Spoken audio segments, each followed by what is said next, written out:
So, welcome again to Interviews With. And I'm really enjoying all the interviews that we've done, but I love it when I'm interviewing people that I know personally, and I have to say I do know Gemma personally. I've known Gemma, I don't know, a couple of years, is it now, Gemma? Yeah, it goes 2 years, Yeah, 2 years, about that. So Gemma and I are in the same networking group, BNI. For those of people that don't like BNI, you can switch off now. For those of people that do, that's fine, keep going. So yeah, we've known each other about two years. More recently, we've both taken up leadership roles within BNI, and obviously because of that, we've got to know each other much better, along with another lady in the group, Lisa, and it's great the three ladies to be together and just get to know each other that bit better. So and again, if you're not familiar with the principle, the more you get to know people, the more you want to refer those people and get them business, which is absolutely the case. And I have to say, I'm really looking forward to hearing what Gemma's got to say today in terms of her business. So first of all, I'd like to just read out a little bit of a bio about Gemma. So Gemma has a genuine passion for travel and has been fortunate enough to travel extensively from the Arctic Circle to Zanzibar. Previous holiday highlights include a safari in Kenya to spending Christmas skiing in Canada, and also visiting Father Christmas in Lapland, Finland. Gemma was also fortunate to visit Brazil last year, and in Gemma's words, an amazing country that did not disappoint. Now having two young boys, her holidays have changed slightly, but they still enjoy city breaks as well as exploring mainland Europe. Gemma and her family recently went on their first cruise, and have to say they've all now been hooked, and even the 8-year-old and 5-year-old members of the family. I'm really interested to hear more about that, but we'll come to that later. Gemma's focus is to get the right holiday for her customers, totally tailored to their requirements. She can provide flexibility to speak outside of normal working hours, giving her customers the opportunity to discuss and look at their travel plans at a time that suits them and fits in with their lifestyle.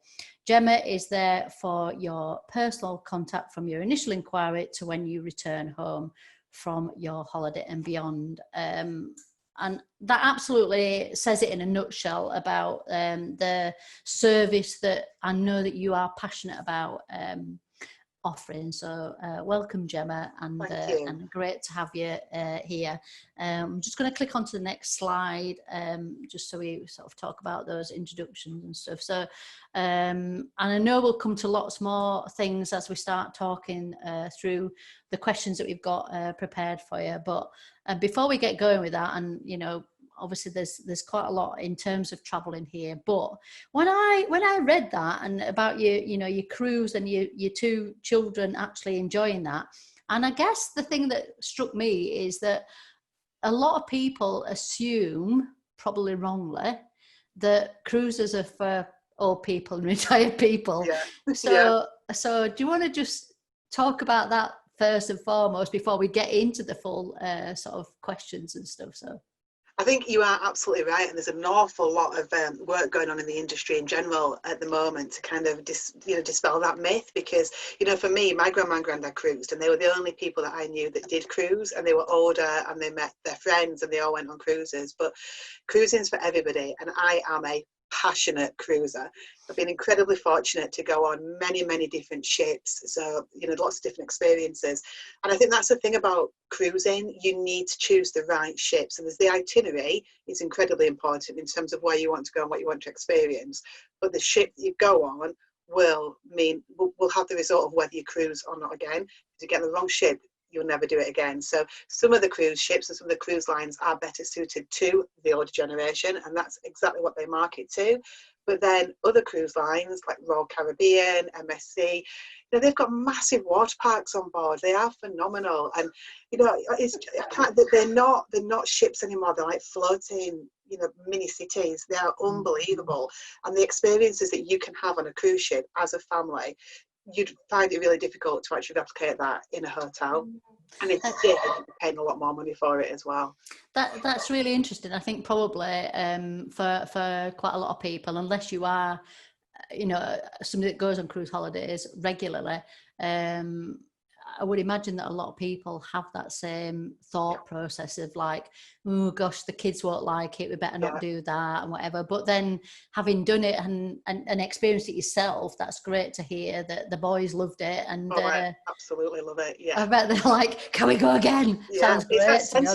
It's that sense of adventure as well. You know, you're waking up in a different place, and you don't have to get off the ship. It's up to you. I could talk about cruising all day, but you know, you can do as much or as little as you like. So if you're somebody that enjoys experiencing new adventures, if you've got a partner that doesn't really like going off sightseeing, cruises are brilliant because they can stay on board the ship on the sun deck, you know, soaking up the rays, and you can get off and go and see somewhere. So I like to throw a cruise inquiry in as a bit of a wild card with quite a few of my customers, you know, just as a, have you ever thought about this? Because from what you were saying, this could suit you. So yeah, but we can spend all day talking about it. I'm sure we'll come to them. I'm sure we'll come back to them through the presentation as well. But one of the things that I found, we have a couple of so my brother's a big cruise fan, and we have some friends of ours that, as you know, Gemma, I'm a big sailing fan. Sailor, you like to be in control.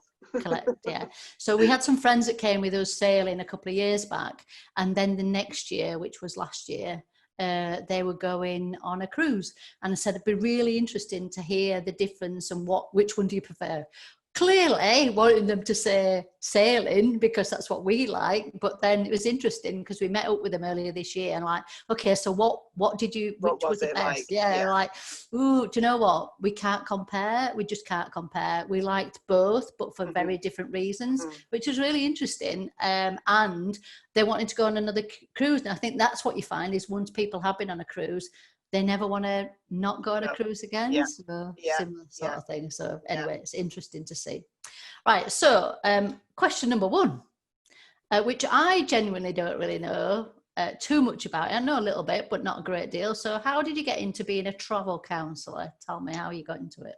Well, I think the first thing I'll tell you about the story how I ended up getting into travel, because it is it amuses me when I think back now, the flippancy you have when you're 16 years old. But I always wanted to be a journalist. I had an obsession with Moira Stewart when I was younger. I used to interview everybody all the time, and I thought she was just amazing. So that was my kind of the focus and what I wanted to do. And then I went to a careers evening and met up with a couple of the lecturers who did the travel and tourism course at Huddersfield Tech. It was then the BTEC. And they told me that you get to go on holiday once a year if you do the course. And that was it. Bang, I'm signing up for this one. Brilliant. You get perks. So that's how I kind of ended up being in travel. So I was in travel for many years. I moved to Dublin where my husband was living at the time, and came back. I had a few years out of travel, but it's always been my passion. And you know, I've always spent hours and hours not only researching my own holidays, but holidays with other people. And I knew I wanted to go back into it. I knew that is where I needed to be. But I also knew I couldn't go back to working in a store. It just wouldn't fit in from a family perspective. So I looked into different franchises, and Travel Counsellors it just felt completely right, totally right. I messaged a lot of people through LinkedIn. You have to get interviewed. It's not, not everybody can become a travel counsellor. There's quite an extensive selection process that you go through, credit checks, all sorts. And by the time I'd gone for my interview at our head office over in Manchester, I was already pretty much on board, because every single person I'd spoken to was just so passionate about the business and complimentary, and felt so supported. And when I came away from my interview, I remember phoning my husband and just saying, if they say no, I just don't know what I'm going to do. I genuinely do not know, because I want it so much. And it's the best decision I've ever made. Times are tough at the moment. Everybody knows what's going on in the world. Travel's being hit incredibly hard. But on the other side of it, we'll come out of it. And, the support, and it's bad to say, it's like a cult of travel counsellors, but in a really nice way. You're full of other people that have got the same ethos that you have, the same values, and the customer journey, customer experience is at the heart of everything. So yeah, that's how I ended up being a travel counsellor. Kind of made my dreams come true. It's an interesting one, because I've seen a couple of one that I can think of, and I'm sure you can as well, but other organisations that have almost tried to replicate what Travel Counsellors have done, but I haven't seen them have the same success that Travel Counsellors have. And I've heard a lot of different people in different franchise businesses, and some that haven't worked too well, but I've never heard anybody say anything bad at all about being a travel counsellor, agent, if you like. And so that's good. And I didn't know there was an interview process. Yeah, That's really good, actually. Yeah, it really is. But that actually is really reassuring to hear, that it's not just anybody that they want. It's like they've got to get people that have got the real passion. At the end of the day, you're representing a brand, and it needs to be the right person representing that. So that's really interesting to hear that. How long have you been with Travel Counsellors, out of interest? I'm in my 3rd year now. All right, okay, yeah. 3rd year. Yeah, and I definitely get a sense from what, from knowing you, Gemma, that what you actually really do value about it is those other travel counsellors and how you can speak to them. And I'm sure, as you've just mentioned, it's been absolutely invaluable over the last few months when things have been a bit up and down and challenging, and still are, but it's good to see, in some respects, not obviously back to where we were, but starting to come out of that slightly. And you're going to be so busy when I know the last 2 weeks it's been great. The amount of inquiries has gone up significantly, and you're right, there is absolutely not a day goes by without me speaking to another travel counsellor about something, whether it's just a quick, what hotel do you recommend, or have you ever had anybody staying here, to I've had another cancellation through, do you know what their policies are, and just that support and that knowledge that you can just lay your hand on is just invaluable. It's brilliant. That's great to hear. So lovely. Okay, so next up, what do you love about what you do? So I know we kind of touched on it a little bit there, but and your passion does come across clearly in every time that you talk about it, but what specifically do you love about what you do? I always think it sounds a bit cheesy when I answer this one, but it is the absolute truth that for me, being involved in somebody's holiday, whether it's a city break, whether it's a beach, bucket and spade holidays, I call them, that family have saved up all year for, you're kind of involved in somebody's memories. And from the initial inquiry stage, when we class it as the dreaming stage, when you're thinking like, I want to go away, and sometimes you're very specific, other times you've got no idea, to dropping off the tickets, which is just the best when everybody's giddy, and etc., to a message when they're away, how you're getting on, is everything okay, and getting those messages back there, oh my gosh, it's amazing, and to them coming home and getting that feedback, you're part of somebody's memories. And I love that. So many big birthday celebrations, anniversaries, had been involved in families when they've gone away for the last family holiday together, and it's an honour to be involved in that. It really is. So it's like, it sounds corny, but it is that whole just making dreams happen, making memories, whatever that may be, you're part of somebody's memories. And I love it. I absolutely love it.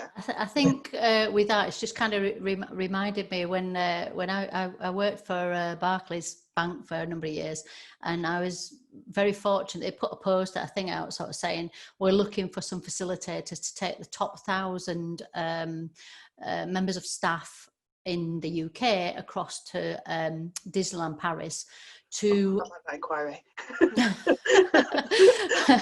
To experience the customer service. So it was all about customer service and looking at customer service, but we need some facilitators basically to ferry people from hotel to venue to the park, etc., etc. We got some free time as well. But what I found really interesting, because I guess for me, customer service has always been the core of everything that I do, and that stems from being in the bank, I have to say. But what they were looking at is, why is everybody so happy? But then it was quite clear, and what you've just said is very similar. It's those people that work at Disney are they're dream makers. They're there as a part of somebody's amazing experience, and they need to make sure that is the best experience ever and be a part of that. And so, it is important that actually you feel a part of that, and somebody feels that they can kind of include you in that whole process. So And I And know I think, like I said, it is that relationship that you have with the person that you know that you are working with. So, you know, at the moment, as we all know, I think more so than ever, having that personal contact of somebody that you can pick up the phone, WhatsApp message, Facebook message, whatever it may be, even when you know that, you know, things are going, the holiday's been cancelled, we're trying to get them refunds, etc. You know, there's no magic wand around that, but that communication, that staying in touch, you know, being there, being accountable. I think for me, I've probably had more new customers referred to me in the last 2 weeks than I have done for, you know, the last 6 months. And I think a lot of it comes down to that, because my customers get it. They understand the you know, the difference between working with me versus working with, you know, I don't online, but that makes a big difference, and it kind of goes back to what I love and those relationships. Yeah, and being naturally, Gemma, the person that you are, and being modest within that, I know that it's because you go the extra mile to make sure that that experience is, there's some wow moments throughout that whole experience, whether that's a wow moment, whether when they're thinking about that whole process, whether they're in that whole process, or whether they've been on that process. You know, that holiday experience, you're a part of all of that, but those touch points are so important, because they're the ones that, which we all like, I think, where we've, you know, I got a gift in the post on Saturday. I was like, what's this? I don't, you know, what could it be? And it's just purely somebody sending me something as a way of saying we appreciate you, which is lovely. And I know that you do that quite a lot with your clients, and it's that people remember. It's those little points and stuff. So you're being very modest, but I expected that as well, to be fair. So you're not getting away with it. I'm going to tell people. Hiding. Not getting away with it. Okay, so question 3. So if you could choose your top 5 places to visit that you've never been to, where would you go and why? I'm really looking forward to hearing about this. It's so hard. It is, because there's so many places you've been. Well, no, I want to. You know, my 9-year-old's got his wish list of where he wants to go on his holidays. You know, the fact that I've got him with a bucket list already kind of shows how much I talk about where we need to be going next. I think for me, my top one that I really want to go to, and I was planning a big holiday there for next year, but it might have to just get pushed back a little bit, is to go to South Africa. And the reason being is, again, having the boys, that it's somewhere that we can go and give them so many different experiences. And you probably hear this a lot from me. For me, travel now, and my husband changed me a lot, because I was always a flying flop. I'd go anywhere and just lay on a beach, and that was me done for 2 weeks. But Neil, my husband, his too fidgety, doesn't work, and it changed our holiday. So for me now, it's about going and having an experience and seeing something and doing something. It's not about my suntan anymore. So South Africa just ticks every box. Firstly, there's no time difference, so that's amazing. You've got a long flight, but you've not got to kind of get yourself back on a different time zone. But you know, where else in the world can you go and see penguins, and then go and do a safari, and go and drink amazing wine, and have so much culture and history? And yeah, South Africa definitely is up there for me massively. I want to go to Alaska.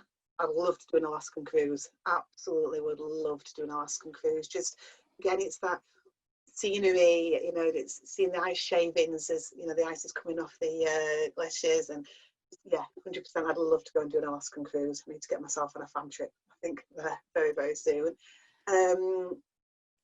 City-wise, I'd love to go to Singapore. That's definitely up there. I have not had one customer that's come back from Singapore and not be completely blown away.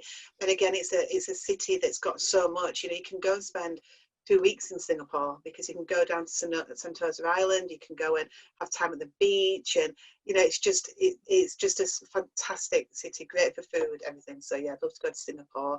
How many am I on? 3. Okay, so one definite one is a holiday I've got planned for this August, because I'm desperate to get there. So we're doing Rome, which I've been to before, but then we're going up to Tuscany, and I've not been to Tuscany, so that's got to be up there, because a lot of planning, and I'll be devastated if we don't get there. So that's the end of August, fingers crossed. Then I'd probably say somewhere like Vietnam. I'd love to experience Vietnam, but I'd love to do, we work with some amazing adventure touring companies, and they're great for families as well as, kind of, adults by themselves. And you can go and do the most amazing trips and actually do homestays. And I would love in Vietnam, because it's changing a lot, because, if you've gone 10 years ago, very different to where we are, well, not that long ago, but 5 years ago, very different to where it is now, because it's really kind of developing and becoming more touristy. So to go and experience a homestay and stay with a local family, I think would just be phenomenal. So is that 5 now? Yeah, that's 5. I can look up on the map now and I'm like, yeah, I'd like to go there and I'd like to go there. It's an interesting one. So so we obviously, you did a couple of weeks back, no, was it last week, where we experienced Iceland, through a Zoom session, which was brilliant to hear so much more about Iceland than just the places that you know of anyway, sort of thing. So, and like you say, the scenery looks absolutely stunning, just unbelievable. So I think that would be great. We have some friends that have a couple of years back went to Vietnam, and when they told us, we're like, oh gosh, Vietnam, really? And they're like, honestly, you need to go. It's just the most amazing place. So that, that sounds a great place. And they did say to us, you need to go now. Before it gets so that everybody is going, because actually you'll see the unspoiled Vietnam right now. So that sounds pretty amazing. And there's you can do kind of some holiday to what I was talking about, and you don't need to do homestays and things like that if that's not for you. But some of the islands off Vietnam, like being in the Maldives, but without the Maldives prices. So you can go and have that, amazing 5-star hotel experience that's not overdeveloped, that's kind of a bit of a hidden hideaway that not many people know about, without paying Maldives prices as well. So it's stunning, and people don't think about Vietnam being like that at all. It's just the islands are just amazingly gorgeous. They really are. We've seen some sailing experiences around there as well. So with Rome, as you well know, a place I want to go to. Trip. It will happen. Traveling around Italy, and obviously I want to go to Rome and other places within Italy and stuff. So that is still something that I would love to do, as you well know. And it's interesting you say about South Africa and how your holidays have changed. I do think that actually that probably happens pretty organically when you've got children that come along that go, I'm bored, so you kind of find things to do. That's my husband. To be fair, I'm a bit the same. I'm not, although I do like the sailing experience for not doing anything, but I also, if we do go on a holiday where we're not out sailing somewhere, if we were to go in one place, I'd need to explore, because I'm not one for sitting on a beach all day and that sort of thing. But everybody's different. I have a friend who my friend is absolutely where, get me somewhere, put me on a beach, leave me there for a week, and I'm happy, sort of thing. So it's just that. That's it, and that's why it's important to take the time to. That's my cat wandering by. That's fine. Very good. In Thailand, where I am, there we are. It's fine. But that's why it's important for me to take the time to speak to my customers, to understand what they're looking for, because if you are somebody that does love the flying flop, then that's great. But let's look at that. But if not, and you don't understand that, and you send those as options, but actually they want to do a 2-center or 3-center, or have a combination of the two. There's a holiday for everybody. It's just understanding what is important to you and what you enjoy doing. And listening to that and stuff, rather than trying to push people into something that you want to do, really. So okay, so next question: what's the top 5 places that you have been to, and why are they so good, Gemma? Convince me. Gosh, Finland, definitely, because I've been twice. It's skiing. Nobody thinks about going to Finland skiing, but it's fantastic, and it's brilliant for beginners as well. So we went before we had the boys, and then we went last December or December before, when we went to see Father Christmas as well. But it's so much quieter than a lot of the other European ski resorts. So you've got wide open slopes that you can kind of really get your confidence up. Probably say it's definitely better for beginners and intermediates than advanced skiers. But you can also have like, where else in the world, again, can you go husky sledding, do your snowmobiling, go and see reindeers? You can't do those experiences in any other country. It's only really Finland that give you those experiences. So, you know, being able to ski and see Father Christmas and go and do all that as well is just phenomenal. So yeah, Finland skiing, definitely. I would like to go there in the summer as well, but I've not managed that yet. I mentioned cruising. I've been the Norwegian fjords twice. We went there as a family last year for the second time, and it's just stunning. It's just pure and clean and beautiful, and I love Norwegian people. They're no nonsense but super friendly. It's expensive. That's the only downside, but totally worth it. So yeah, the Norwegian fjords are they're just absolutely beautiful. They really are. A lot of people say they're similar to the Milfords in New Zealand. So if anybody's been there, then you'd love Norway. My Kenyan safari that I mentioned, I got engaged there. So I was like, it was a special place in my heart. But you know, again, it's just, you go to zoos, you go to wildlife parks, but there's nothing better than being at the back of a truck and seeing, you know, a pride of lions, or you know, elephants and babies, and it's just amazing. And we went on to Zanzibar, as I mentioned before, afterwards, and it was just two completely different holidays within one, and it was just really absolutely amazing. So anybody who's ever thinking about doing a safari, whether it's, you know, Kenya, Tanzania, just a shameful plug that I'm doing a Tanzania night on the 16th of July. You know, Namibia, there's just so many amazing areas. South Africa, as I mentioned, to do a safari. If you've never done one before, I cannot recommend it enough. It's absolutely fantastic. San Francisco is my most favourite city in the whole wide world. I absolutely love San Francisco. And I think it's because it's got a completely different feel to all other American cities that I've been to. You know, if you've done New York, you've done Vegas, done LA, you know, fabulous places, but San Francisco has just got a completely different vibe. It's a lot more kind of cafe culture. Maybe it's because it's got more of a European influence in there, I don't know, but absolutely love San Francisco, and I'd go back there again in a heartbeat. And like, brilliant experiences, you know, going to the Rock and going down and seeing the seals, and it's just an easy city and it's just brilliant. So like, highly recommend San Francisco. How many is that now? That's 4. And then one closer to home, probably it's Scotland. I love Scotland. Yeah, love Scotland. We go to Scotland at least once a year. We spent Christmas there apart from when we went to Finland, we tend to be away for Christmas, and we get a lodge up in Scotland, and it's just amazing. And then a couple of summers ago, our main summer holiday, we actually did a bit of a road trip around Scotland. So we did, where did we go up to? Oban, Isle of Raasay, which is a tiny island off the Isle of Skye, where we left the car on the Isle of Skye and went over to the Isle of Raasay. Then we did, where would you do, Loch Ness, and then Stirling for a few nights, and it was absolutely phenomenal. It was a summer, we had the brilliant weather, and it was just amazing, and we all absolutely loved it, and that was our main summer holiday. So yeah, Scotland is definitely somewhere that I'd recommend. If you've not been, it's a crime. You have to. I think for me, you know, I personally would love to go to San Francisco. As you well know, again, yeah, I want to do a trip across America, maybe down the West Coast, probably, yeah, rather than across America, if I'm honest. And I agree. We've only ever been to like Florida and New York. New York wasn't what I expected it to be. I have got a friend that lives on the West Coast of America, and we chatted afterwards she was keen to hear my thoughts and experience. And I was really nervous about telling her because I really didn't like New York. Really? Yeah, I've been twice. I like it, but it's very different. Very different. It wasn't what I expected it to be. Yeah.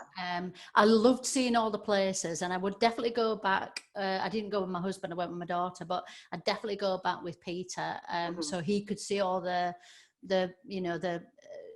famous iconic places. Landmarks. Yeah, absolutely, because they're brilliant to see in the flesh, if you like. So yeah, I'd go back for that.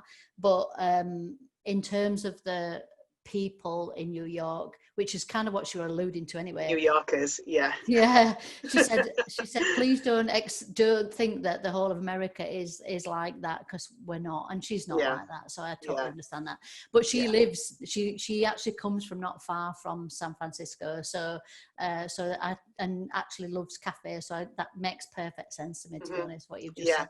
So yeah, I think that's really interesting to hear that about that experience and stuff. So but yeah, good. Okay, so I was going to say something else, but I can't remember what it was. Something else. Scotland. I know you would have said Scotland. Yeah. Scotland. So yeah. Yeah. If you were to tell me, Janet, tomorrow you're going to Scotland, my whole body would go. Yeah, that's it exactly. That's it. Yeah. That's what it makes me feel. I have so many friends up in Scotland. And that's from a band that I used to follow up in Scotland, and they're all such lovely, lovely people. And I absolutely loved it. We went up and we did similar to you. We've been a few times. We went actually the year that we got married, we went to Scotland for my 21st birthday. We went up to Scotland and toured around. So not on what you've just said. So it's a lot of years ago. But then we did go we've been a few times. I've got a friend that lives up in Largs as well. And but we went a couple of years back and we planned a journey round, not even thinking about it, but I now know it's a thing, and I saw you post about it. Oh, the 500. Yeah. Didn't know anything about it, and we were just traveling around, and we're like, what's all these signs that we keep seeing? This 500, not a clue what it was, but there is, and there's like this whole road trip, yeah. But we went with a Mini with a top down. It was just the most amazing holiday, and my whole sort of reason for doing it was like, I want to go every single day with the top down on the car, because you know how much I love my Mini, and we managed that, and you wouldn't have thought it in Scotland. I know, absolutely. But you could, I mean, like your background right now, the sea is like that colour of that background. It's just stunning, and people just don't. They should go to Scotland at least once. On that note, when I was on the Isle of Raasay, the sea behind was this colour, like you say, and I did a post on my Facebook page, and I said, where in the world am I? It's like Caribbean, Greece, the iconic Zanzibar picture that's got the beach and everything there. I was like, no, I'm in a tiny island up in Scotland. Like, what? Yeah. How can that be Scotland? It's like, no, it's beautiful. Yeah. It is. The sea is so clear and such a beautiful colour. It's hard to describe, isn't it? Really? So one of my favourite places. I think I always do when I kind of mention Scotland, it's be like, that's not really glamorous, and that's not what I would have expected you to say. But I think it's like anything. I could go on forever about places that I've been to, because everyone gives you a different experience and a different. Every opportunity to travel is an opportunity to broaden you as a person, and that's why why I love it so much, because everything, you learn something everywhere you go, and there's a snobbery, I think, about having holidays in the UK. When I booked it, and all my customers were asking me, like, where are you going on your summer holiday? And I was like, Scotland. It kind of didn't have the same, but actually people were like, wow, I'd love to do that. It sounds brilliant. But the thing is as well, when you go to Scotland, and you again, Gemma, you'll know more about this than I, there is some really weird and wonderful places to stay. So like, you can stay in a log cabin, you can stay in a hut, a hut, and it's like, so there is some really, really unusual places to stay, and some amazing places to go out and eat fresh fish, and it's just the most amazing place. So definitely recommend that for anybody who's wanting a road trip. Get yourself booked. Okay, so last question, would you believe? So thoughts on future holidays for people once we are given the go ahead to fly again. So we've talked about Scotland, but obviously there will be people going because we can't travel as the same, but hopefully those restrictions are going to be lifted. I don't know too much about this, but I'd love to get your thoughts on where we are right now, what you see the future being in terms of flight, and I know you've got a trip planned yourself, so please tell us a little bit about that as well. So it's the air bridges are something that's been discussed a lot, and there's been a lot of lobbying going on from the travel industry as a whole to the government to get flights going out, because the problem being is the longer that these flights are grounded, the less flights are going to be coming back, because the longer it's going to take for it to recover. So they've been lobbying the government hard. So the news came out the weekend, and it was all over the BBC that it's, you know, imminent before these are going to be allowed and restrictions lifted. So off the back of that, I, alongside some colleagues, and I'm also taking my 9-year-old, decided, you know what, I need to get out and experience the new normal flying myself, because I'm not due to go to Italy until the end of August, and by then it's the back end of the summer, and it is going to be different, you know, kind of having to wear masks whilst you're on the flight, really reduced on-board service. At the moment, you have to get an air steward to let you go to the toilet, because you can't be waiting, you know, on the plane aisles. Temperature checks are happening. From what I understand, you don't even know your temperature's being done. They're kind of being done as you go through your scanners. But yes, I've booked flights to go to Mallorca next Thursday, so fingers crossed, I hope Boris gives us a go ahead before then, to go and just see what it's like, you know. And I'm taking my 9-year-old because he's desperate for a change of scenery himself, but also to get his perspective on what is this like, how are you finding it, how is it having that mask on from, you know, walking into the terminal building to us pretty much getting to our hotel. So that's a long time to be wearing a mask, just to see what it's all about and how it works.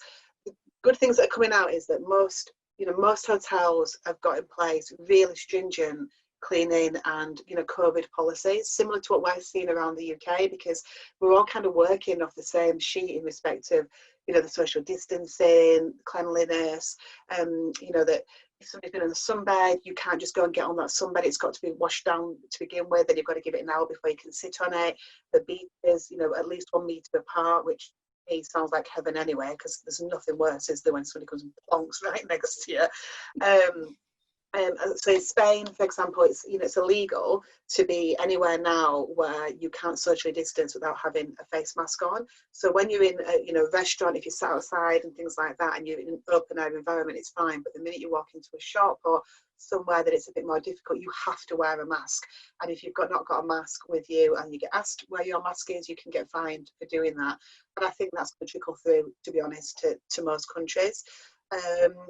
Cruise ship wise, again, lots of, just going back to flying, I read a really interesting article on the BBC News about how safe is it to fly in the COVID era, and it's talking about air filtration and the fact that the air on a plane is fully filtered and cleaned every 2 to 3 minutes, depending on what aircraft you're on.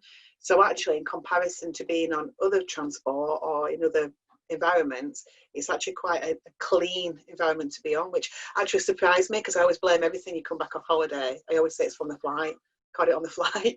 And the cruise ships are also now putting in place air filtration systems that are actually a higher spec than what they had before as a result of that, and reducing capacity to allow more social distancing to actually take place. So I think, you know, I think it kind of everybody falls into one of 3 categories without trivializing things. So you've got those people that are not going to fly for an awful long time. You know, they're shielding, or they're still very, very nervous about the world it is at the moment, and that's not for them. There are other customers that, you know, the people that want to but are a bit unsure and want to know what the new normal looks like, and that's part of why I want to go out and experience it myself, because I can't be saying to my customers, "Are you fine? You'll be fine, you'll be all right, and this is what's going to happen." And I want to go and experience it, so I can talk, you know, kind of truthfully about, you know, the good things and the not so good things. So they're kind of hanging back a bit at the moment. I just want to see what happens. And then there's people like me that are just, get me on a flight. I want to get out there. I want the world to open up, and I want to get back to my adventures again and enjoying it. So I think it'll be a long time before it goes back to, if it ever goes back, what we used to, because, you know, this horrible virus is here to stay, you know, and it'll change and mutate and all the rest of it. So what's going in place now could become the new normal, as I say, and it's how that develops. But there's good things happening, like I said, policies in place, a lot of work being as clean as they absolutely can be, and that's got to be a good thing. You know, it's a lot of the things that are happening now, you just think, well, why were they not done before? You know, there's why was this never done before? But yeah, we will fly again, we will sail again, and yeah, we will get to go and have those adventures. I know, probably it sounds bizarre, but probably the best time to go travelling, if you can, is probably right now, because because there are fewer people traveling. So therefore, you're going to naturally have that socially distanced experience anyway. So I know somebody who lives out in Malta, the English, and they live in, but she's shown a couple of pictures recently, gone out for lunch, and I don't need to socially distance because there's nobody here. So that whole thing where, you know, people are not going out anyway. So, you know, actually, if you can get out and get somewhere, then it's worth doing now, because people are still unsure and nervous of that. So that confidence, that they're going to be all right. They need that confidence that you know, they can go get in that swimming pool. They need the confidence that those, you know, restaurants are going to be opened, and things like buffet restaurants, that they will. I cannot see them going back to what they were like before. You know, the ones like your all-inclusives where you go and serve yourself, they're now going to be chef served, so you cannot be picking up a spoon that somebody else has just put down, and that you'll go up per table as opposed to, you know, just kind of wandering in and going from there. And, you know, like you were saying about experiences, that's part of why I'm desperate to get to Italy this summer, because we're going to Rome for 3 nights before going up to a Tuscan farmhouse. We'll never get to go to Rome with my boys and see it as quiet as it's going to be this year, you know, because normally there's just thousands of people. Queues are huge to get in, you know, the Vatican and all the rest of it. So yeah, fingers crossed we'll get, you know, go and do that and go and experience it. Unique experience that you're never going to be able to get again. So totally understand absolutely. That. So that's great. So we've come to the end, Gemma, and I've absolutely loved hearing all about the different places that you have been, or you're looking forward to going to, or you enjoy booking. You know, it's certainly given me food for thought about places that I, you know, could also consider, but they're still on my bucket list at Italy and America. And Iceland. Still doing them. And Iceland, yes. Those 3, definitely. So they're definitely going to happen. I don't know when, but they will happen. When I can get there, they will happen. So all of those 3 are still very much there. Now, I did mention, as we were going through that sort of interview, that we're very fortunate to listen to an experience, if you like, of Iceland a couple of weeks back, but I know you've got another one coming up, and you did mention that. So do you just want to mention that again and tell people how they can book on to that? So the next event that we're running, so the Zoom evenings, so as we were kind of going into the lockdown process, I was trying to think about what I could do to help my customers carry on dreaming, and that's what we kind of came up with a whole exploration evening, so to speak. So what happens is I invite a expert partner for that particular country or product, depending on what it is, and then they will talk for half an hour or so and give you a real insight into that particular country. So we did Iceland last week, which the feedback was phenomenal, and then the next one I'm doing is on Tanzania, which is on the 16th of July. So there's links on my Facebook page. If you want to go on there, you can go to Eventbrite as well. It's just Explore Tanzania, or Discover Tanzania it's called. I need to get it on my website actually, so you can follow it from there too.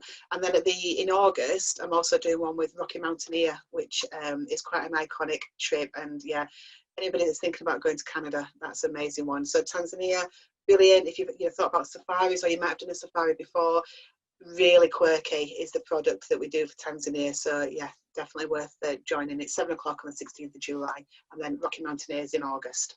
I was going to ask you if you've got any more future planned ones. I've got loads of ideas. It's like trying to space them out, so we're doing one every night. So, and I'm so lucky that I work with such amazing partners, you know, that the one for Iceland, you know, Ranvik was in her house in Iceland talking to us about, you know, her country. And then for Tanzania, he is in Tanzania, you know, and he's there logging in from home to talk to us about his amazing country. And just you're getting it from a true person that's not just selling you a brochure or something, that's giving it you as a, you know, a reality of what the actual country and what those experiences can look like and what you can do there. So I love them just as much as my customers do. It's really interesting when they put the slide up, and then I like see that hut there. Well, that's where I'm sat right now. Like, whoa, yeah, that's me. That's my house. Yeah.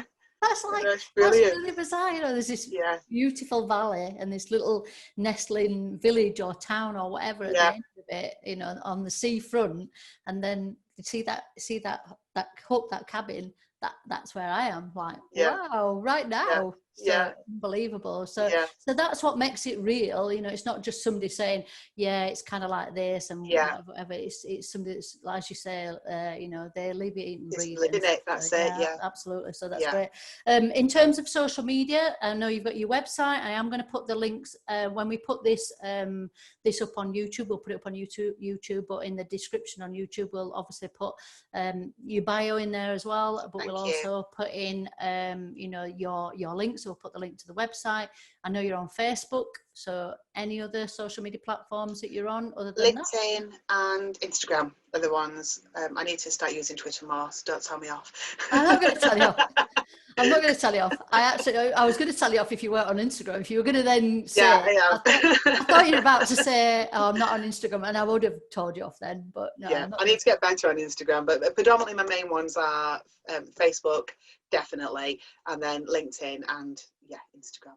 Brilliant, lovely. Okay. Thank you ever so much for allowing me to interview you, Gemma. Thank you so much for asking me. I've really enjoyed it, and as I say, we'll get this sorted out and up onto the YouTube channel in the next couple of days. And it's been great chatting to you. Thanks, Janet, and I'll see you bright and early in the morning.